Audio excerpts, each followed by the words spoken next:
Madrid está lleno de lugares cargados de historia. Y de rincones ocultos a plena vista. Y alguien tenía que contarlos. Soy Lorenzo Gallardo. Soy David Botello. Y esto es... El punto sobre la historia.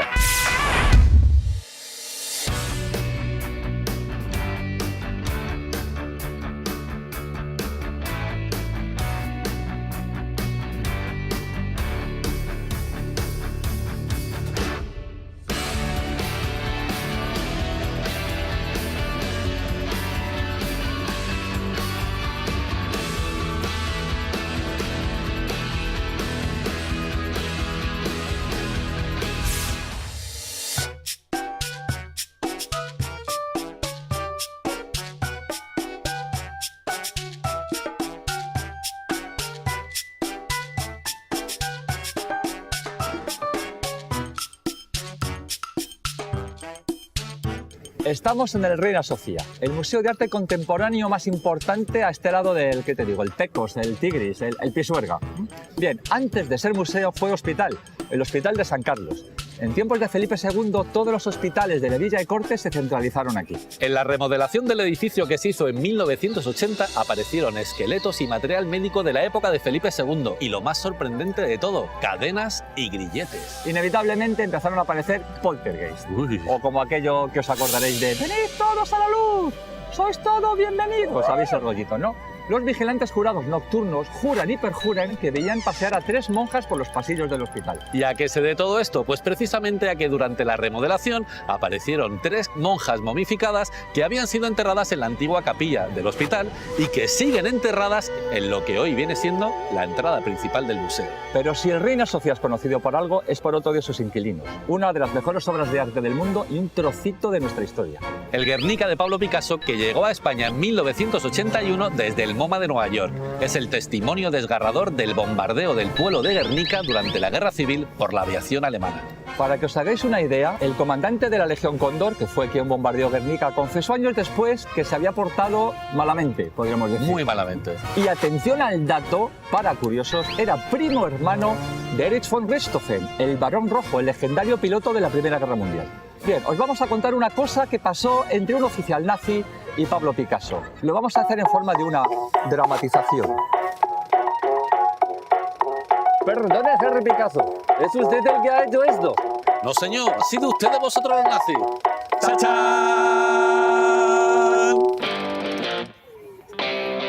O sea, un zascan toda la boca de arriba abajo, lo ha puesto en su sitio. Ningún guionista, presentador o animal ha sido herido en esta realización de la dramatización.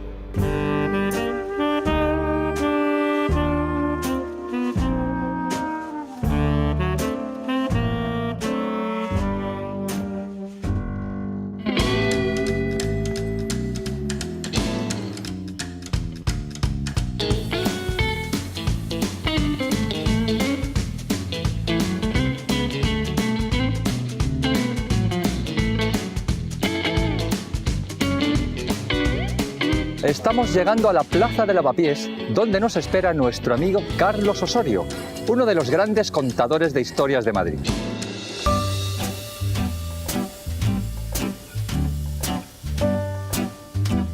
Entonces, Carlos, ¿cuál es el origen de Lavapiés? Bueno, esto es un barrio de acogida desde sus inicios, entre los caminos de Valencia, que es la actual calle Atocha, y el camino de Andalucía, que es la calle de Toledo.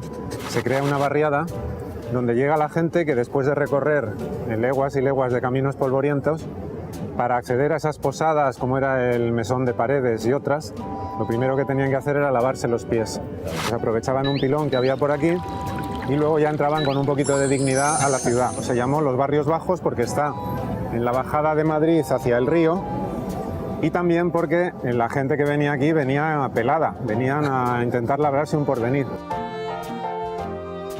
Las corralas eran como un Facebook arquitectónico, porque todo el mundo se sabía la vida de todo el mundo, no había intimidad. Pero eso tenía una ventaja, es que si te pasaba algo también se enteraban tus vecinos. La verbena nace en Madrid en torno a las salidas al campo que se hacían en la noche de San Juan. Van a recoger las plantas medicinales, entre ellas la verbena, que es la planta que lo cura todo. La gente estaba toda la noche de juerga, pues al que se iba de juerga toda la noche ya le decían, ¿qué? ¿Te vas de verbena? Y de ahí vienen las verbenas de Madrid. ¿Y esto entonces de la tradición o de la leyenda que dice que aquí había una judería? Bueno, en el siglo XIX el cronista de Madrid, Antonio Capmany, con una desbordante imaginación, decidió que en Lavapiés habría una judería, sin ninguna prueba documental, ni histórica, ni arqueológica. Y esa, por el corta y pega, esa teoría se ha ido manteniendo hasta nuestros días, en que se han hecho investigaciones más serias y no hubo judería ninguna en Lavapiés. ¿Ha habido alguna vez un madrileño que haya dicho nocta muela o es un invento narrativo? En realidad el habla madrileña, el habla cheli, tiene que ver con esa mezcla de gentes que vienen de todas partes. Toda esa mezcla crea el casticismo madrileño. Luego si además te metes una ciruela en la boca para decir es que soy de Madrid.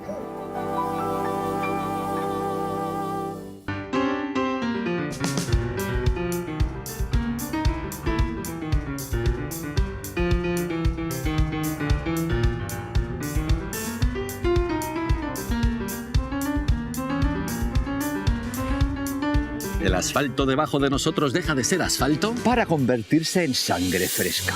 ¿Estáis listos para una historia de terror?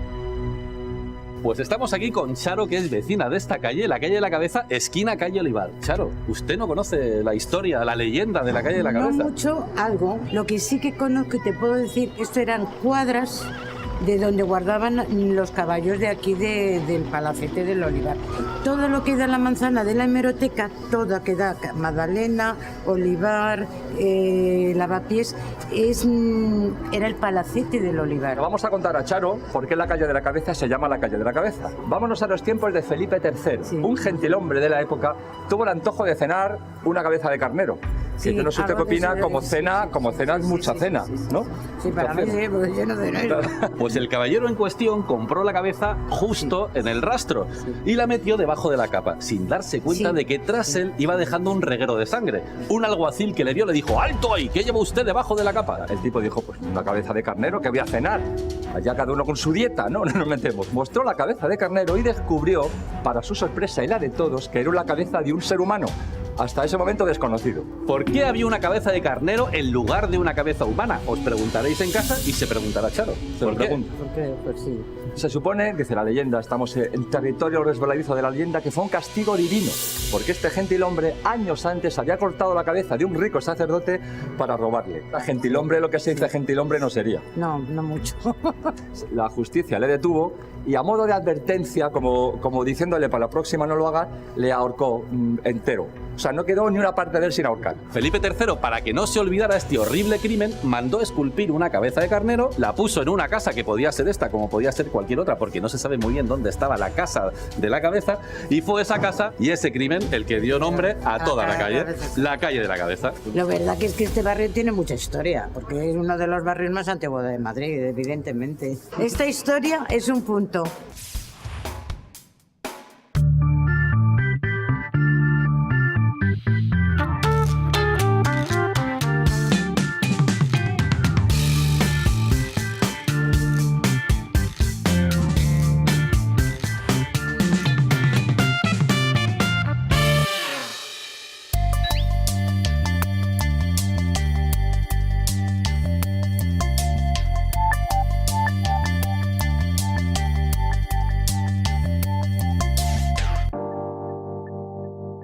Estamos en una zona importante de Madrid, una de las zonas clásicas de Madrid, una plaza que además se llamó originalmente del Progreso. Del Progreso. Y bueno, después de la Guerra Civil, pues el régimen entendió que eso de progreso era una forma de identificar progreso con, yo que sé, con revolución, con comunismo incluso y tal. Progresista. Y entonces se le puso la Plaza del Tirso de Molina, bueno, que es un nombre muy bueno, muy bonito y que está muy enraizado en el callejero de Madrid. Y aquí había unos huesos, ¿no? Aquí en el metro. Vamos a situarnos Sí. año 1920. 1920. Un año antes, 1919, el rey Alfonso XIII inaugura el metro, la primera línea en Sol. Ajá. Un año después, 1920, empiezan las obras de excavación en esta plaza para construir la estación de Tirso de Molina. En el transcurso de las obras, a la hora del bocadillo, cuando los albañiles sacan sus tarteras, sus hogazas de pan que traen, empiezan a escuchar unos ruidos, unos gritos lastimeros. Se inquietan todos, dejan inmediatamente de desayunar. Al final llegan al lugar donde proceden, que es una galería, donde hay una pared y se encuentran con un esqueleto humano. Sacan el esqueleto de allí, inmediatamente dan aviso a las autoridades, llegan las autoridades y empieza la investigación sobre la procedencia de ese esqueleto que había sido emparedado en su tiempo. A partir de ese momento empiezan los rumores, porque los ruidos, los gritos, las peticiones de auxilio no se van con el esqueleto. Todos los días, a las 12 del mediodía, a la hora del ángelus, a la hora del bocadillo, otra vez vuelven a oírse los gritos a las 12 más o menos. Es una hora rara para un poltergeist. A lo mejor al olor del choricito frito que traía de algo podía estar y tal. Y es que aquí hubo una ermita y hubo un convento y hubo enterramientos. Y además era una ermita de gente arrepentida que venía a purgar sus pecados y sus errores. Identifican que son las almas en pena de esas personas que murieron dentro de la ermita o dentro del convento porque ahora perturban su paz haciendo las obras del metro. Hasta que se terminan las obras y ya aquello se acaba. La voz que ahora suena en el metro, que dice siempre próxima estación Sol, no tiene nada que ver con la leyenda. No, yo no creo que tenga que ver con algún antecesor, ¿no? No tiene nada que ver, pero algunos vecinos de aquí, de la plaza, aseguran que seguían oyendo voces, gritos lastimeros y gente que pedía auxilio. Estamos con Ángel del Río, uno de los cronistas oficiales de la Villa de Madrid.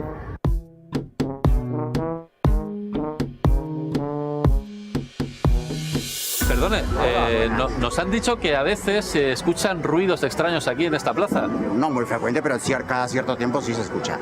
Sobre todo plan de mediodía, 12 del día.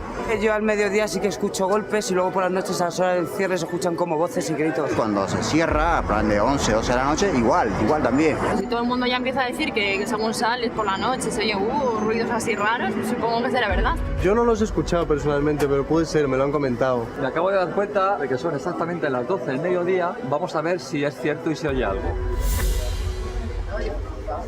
Parece ser que hoy no se oye nada. Parece que hoy se han ido a tomar unas cañitas. Tú no los has oído, ¿no? No, yo no. Cuenta la leyenda, pero nunca lo vives realmente. La leyenda sigue viva. ¿O no? ¿O no?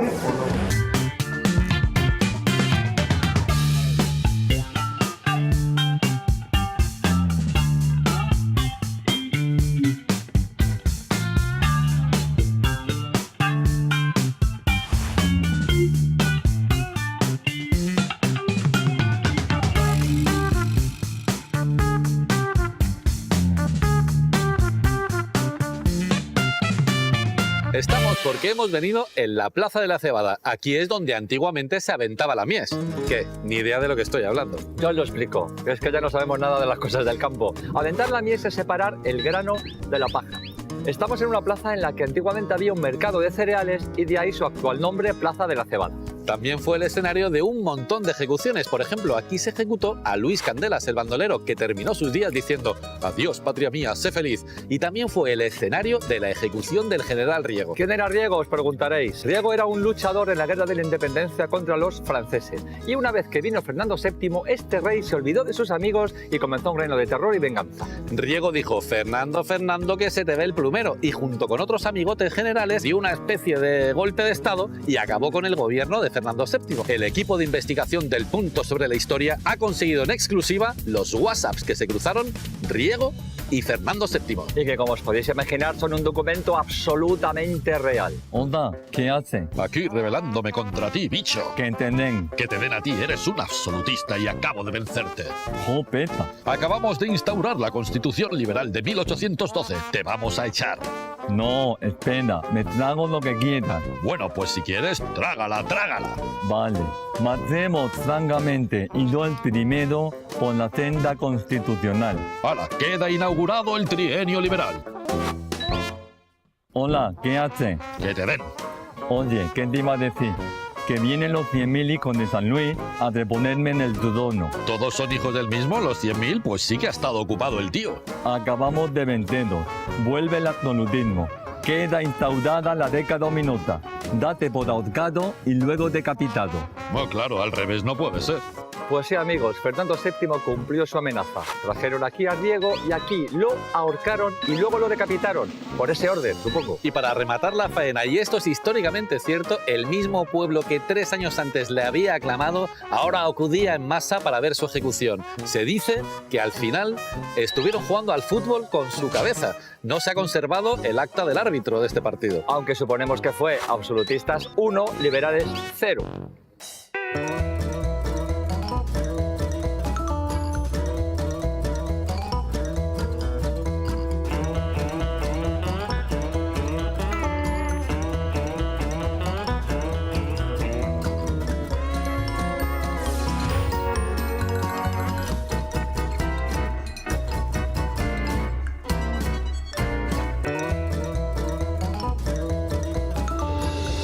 Cascorro.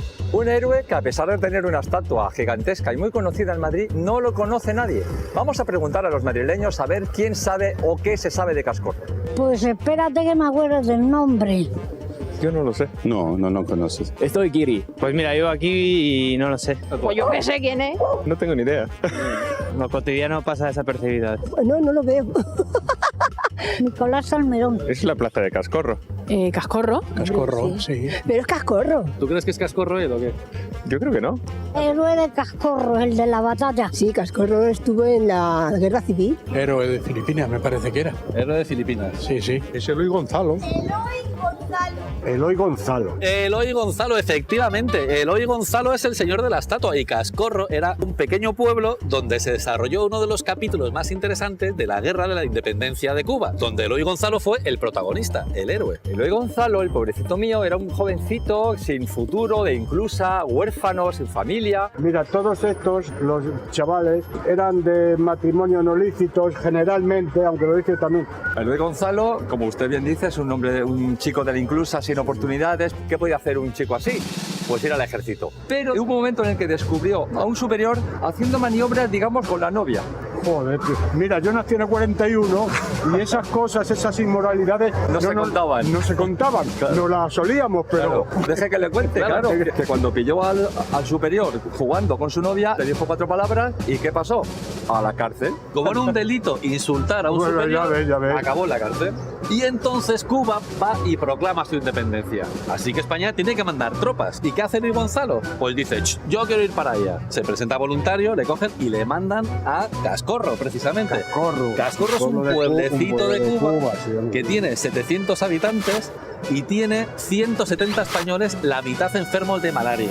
Poco después de llegar, 2.000 cubanos armados hasta los dientes rodean la ciudad y toman una torre que hay justo al lado de las posiciones españolas, a 50 metros. Y desde ahí les disparaban a placer, les tenían fritos. Habrá que abrir una brecha para poder salir de allí. Eso es. Y es el momento de nuestro héroe que se presenta voluntario, el pobrecito mío, para hacer una acción heroica. Coge una lata de gasolina, un rifle y una cerilla. La cerilla, si sois escultores, entenderéis que es difícil de esculpir, por tanto en la estatua se ve una antorcha, una tea. ¿Y el rifle qué clase de rifle es? ¿Lo sabes? Pues eso sería un mosquetón, supongo, de los checoslovacos. O sea que en la guerra de Cuba lo que había era mosquetones checoslovacos.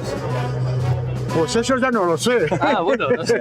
Hombre, yo no soy de la guerra de Cuba, pero soy un poquito posterior y eran mosquetones checoslovacos. Y cuéntenos usted, ¿sabe usted cuál fue la acción que hizo Eloy Gonzalo con la lata de gasolina, el rifle, la cerilla? Cuéntenos. Sí, pues cubrirme de estas historias como vemos en las películas. A lo mejor no le cubría ninguno porque no habría balas. Y total, llegó con la lata de gasolina y en las líneas enemigas que había, pues allí llegó, le metió fuego a la lata de gasolina y le echó a todos los americanos para que salieran por patas. ¿Por qué lleva la cuerda aquí? ¿La cuerda? Claro, lleva una cuerda ahí atada al pecho. ¿Eso por qué es? Eso no lo sé, mira. Porque piensa que si tiene mala suerte como siempre y los cubanos pues acaban con él, acaban con su vida, pues que así sus compañeros pueden tirar de la cuerda y recuperar su cadáver. Ah, pues mira, muy bien. Pero por una vez en la vida, a Eloy Gonzalo le salió todo bien. ¿Qué hizo el tío? Esperó tranquilamente a que fuesen saliendo los cubanos y a medida que salían les iba matando. Así que en muy poco tiempo se convirtió en el héroe de Cascorro. Pues sí, muy bonito. Le llenan de medallas, el Estado español le da una pensión vitalicia, pero va y se nos muere. Yo creo que murió de tuberculosis. Pues no le mataron los cubanos al pobre, le mataron los mosquitos. Sí, lo he oído, sí. Que no me acordaba. Lo que habéis venido es a vacilarme un poco, pues sabéis mucho más que yo. Pues exactamente. La historia es un punto. El punto sobre la historia. Más o menos en la época de Eloy Gonzalo se pusieron de moda en sainetes y zarzuelas unos edificios populares llenos de chiquillos, chulapos, chorizos y chanchullos amorosos, las corralas. Era uno de esos lugares donde se hablaba aquel madrileño maravilloso zarzuelero que tanto nos gusta, del tipo de... ¿Pero ha visto usted, señor Gracia? Pues famosa versicia coquina la circunstancia. Estamos en el lugar perfecto para conocer todo ese mundo, la Corrala de la Revoltosa. Y David, tengo algo que contarte. Cuéntame. ¡Ay, botello de mi vida! Si contigo solamente yo soñaba, Ay, Lorenzo de mi vida, si contigo yo soñaba noche y día. El hombre de mis fatigas, pa' mí siempre en cuerpo y alma, pa' mí sola sin que nadie me disputa su pasión. ¿Con quién iría del brazo tan feliz a la verbena?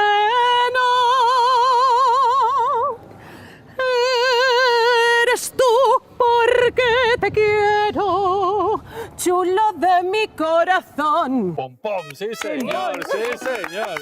Increíble. Victoria Victoriazazo, artista, cantante, ser humano espectacular. Y tú, que has hecho mucha zarzuela, conoces mucho este tipo de ambientes. ¿Qué nos puedes contar de las corralas? Pues mira, las corralas son una construcción típicamente madrileña. Madrileña. Más madrileña que el chotis. Que por cierto, el chotis siempre hemos pensado que era un baile escocés y resulta que es alemán. O sea, lo que ya me sorprende es que no sea madrileño. No, nunca ha sido madrileño. ¿Qué era una corrala madrileña? En el Madrid del siglo XIX, las corralas albergaron a muchas de las familias que se venían a vivir a la capital. O sea, eran, digamos, para familias de recursos limitados. Efectivamente. De hecho, solamente tenían 2 cuartos de baño por planta, uno a cada extremo, y las casas tenían un máximo de 30 metros cuadrados. Y yo me temo que a lo que llamas tú cuarto de baño no sería lo que entendemos hoy por cuarto de baño. No, efectivamente no. Tenían sus barreños de zinc, así era como se apañaban, te puedes imaginar. Entonces, digamos que el agua corriente era poco corriente, podemos decir, tirando de chiste fácil. Y yo supongo que me viene a la cabeza, por la literatura, las zarzuelas, que aquí mandaba la figura de la portera. Efectivamente, sí. ¿Cómo eran esas porteras tan zarzueleras del 19? Pues eran las que estaban enteradas de absolutamente todo lo que pasaba en el vecindario. El Radio Macuto de toda la vida. Total. De ahí supongo que viene la frase de eres una portera, cuando dicen que eres un cotilla, que te enteras de todo. ¿Se confirma que para ser portera tenías que llamarte señora Engracia o es un rumor? La historia de las corralas sigue hasta nuestro siglo. De hecho, en los años 80 intentaron derribarlas y hubo revueltas vecinales que lo impidieron, menos mal. Gracias a estos vecinos de los 80 que salvaron la corrala, porque esto es cultura, es historia.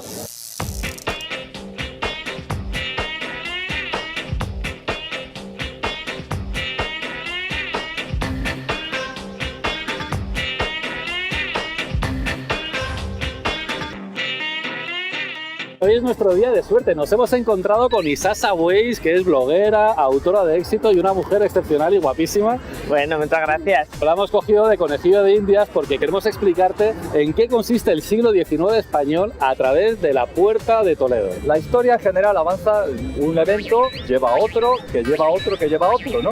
Pues el siglo XIX español no. El siglo XIX es así. Un caos monumental. Un caos, vamos. Un caos, absoluto. Esta puerta se levanta en época de José I Bonaparte. Pepe Botella, ¿no? Pepe Botella, que era el hermano de Napoleón. Ajá. Bueno, pues para homenajear a Napoleón, Pepe Botella decide que va a hacer un arco de triunfo. Antes de poner la primera piedra, enterró un ejemplar de la Constitución de Bayona y enterró unas cuantas monedas con su efigie, aparte de otras muchas cosas. Avanza la guerra de la independencia y los madrileños hacen que Pepe Botella salga por patas. ¡Adiós, Pepe Botella! ¿Qué hacen los madrileños? Desentierran la Constitución de Bayona y entierran la Constitución de 1812 y monedas del deseado Fernando VII. Este ha sido el capítulo 2. Vamos con el capítulo 3. Cuando acaba la guerra de independencia, llega Fernando VII y se olvida de que el pueblo de Madrid se ha levantado en armas para defender los ideales liberales. ¿Y qué hace? Desentierra la Constitución de 1812, desentierra la Pepa y deja solo sus moneditas ahí, que están muy bien porque tiene su cara, para eso la tiene ahí. Pero todo esto de andar enterrando y desenterrando, ¿qué hacían con lo que ya estaba construido? Esta puerta no se construye de un día para otro, se va construyendo. Entonces, cada vez que hay un cambio de régimen, lo que hacen es desmontar lo que han hecho, deshacer todo. Vaya lío, vaya trajín se traían, ¿no? Vaya trajín como el siglo XIX. Fernando VII, que se cree tan tranquilo en su trono, mal reina y mal gobierna, pero es expulsado por Riego. Riego, el del himno, el del himno. Pero es un clásico. Y Riego, que tiene al rey cogido por el pescuezo, le obliga a juzgar la Constitución, mientras el pueblo español le canta trágala, trágala. Riego desentierra todo lo que había enterrado Fernando VII y entierra la Constitución de la Pepa, que como ves es una Constitución... Madre mía, que va bien, que vaya lío. Y vuelta a empezar. Vaya jaleo. ¿Qué hace Fernando VII? Llama por teléfono a los 100.000 hijos de San Luis. ¡Que Riego me ha echado del gobierno! Vienen los 100.000 hijos de San Luis, ejecutan a Riego y vuelven a poner a Fernando VII en su trono absolutista. ¿Qué hace Fernando VII? Desentierra otra vez la Pepa y vuelve a enterrar un decreto en el que deroga definitivamente la Constitución de 1812. Y eso es a bote pronto lo que pasa con la Puerta de Toledo y Madre el principio mía, oye, del siglo XIX. Qué curioso, ¿eh? No tenía ni idea yo de este trajín. Pues así es el siglo XIX español, amigos. Definitivamente la historia es un punto. El punto sobre la historia.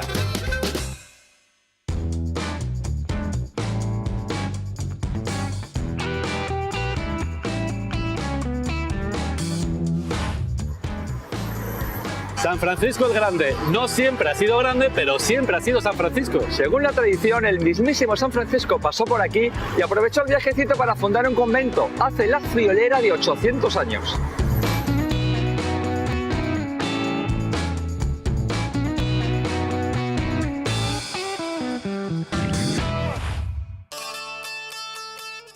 أبو القاسم المسلمي ابن أحمد الفاريدي الأسيبي القرطبي المدريلين.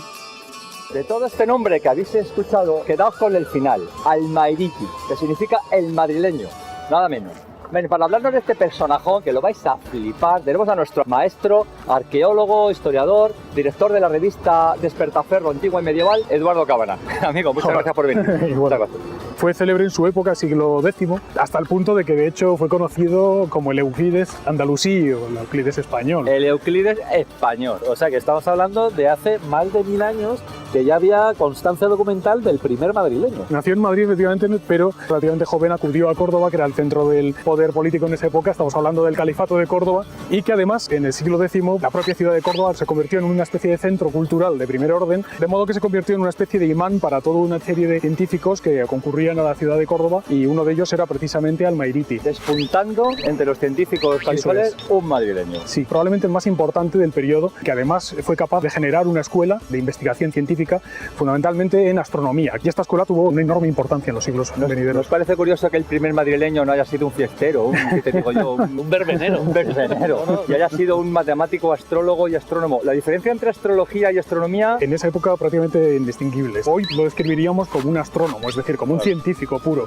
Pero en esa época la diferencia no era tan clara y se mezclaban ambas cosas, al igual que ocurría con la alquimia, la química, etc. Y tengo entendido que ponía sus conocimientos de astrología y astronomía al servicio de uno de los grandes. Bueno, se dice que trabajaba al servicio de Almanzor, que pudo ser uno de sus astrólogos y no astrónomo, porque le servía para predecir los momentos adecuados para poder embarcarse en una campaña militar o acometer al enemigo en una batalla, etc. Pero bueno, esto casi con toda seguridad es espurio, claro. Es falso. Imaginemos la escena porque es bonita. Almairiti, soy Almanzor. ¿Qué día nos viene bien salir a matar cristianos? Muchas gracias, amigo. A vosotros. Gracias.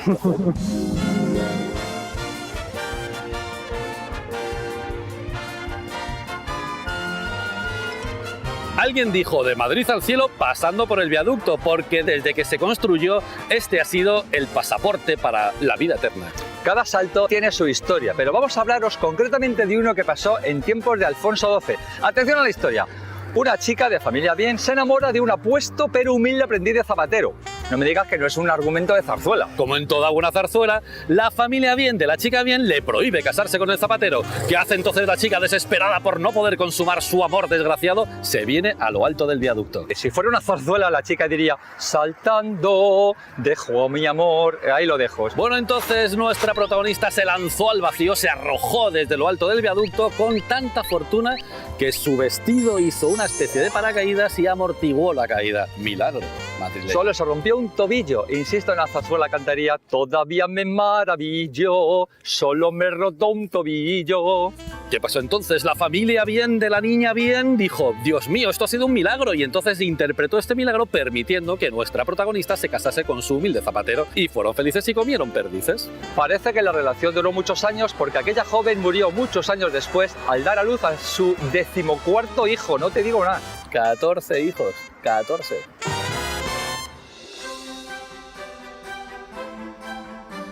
Y hemos dado un salto para volver a lo alto del viaducto y deciros que esto no da para más. Ya sabéis que la historia son simplemente cosas que pasan. En Madrid hay millones de lugares donde han pasado millones de historias. Y si queréis que sigamos compartiendo historias, os esperamos en la ruta que viene del punto sobre la historia aquí, en Telemadrid.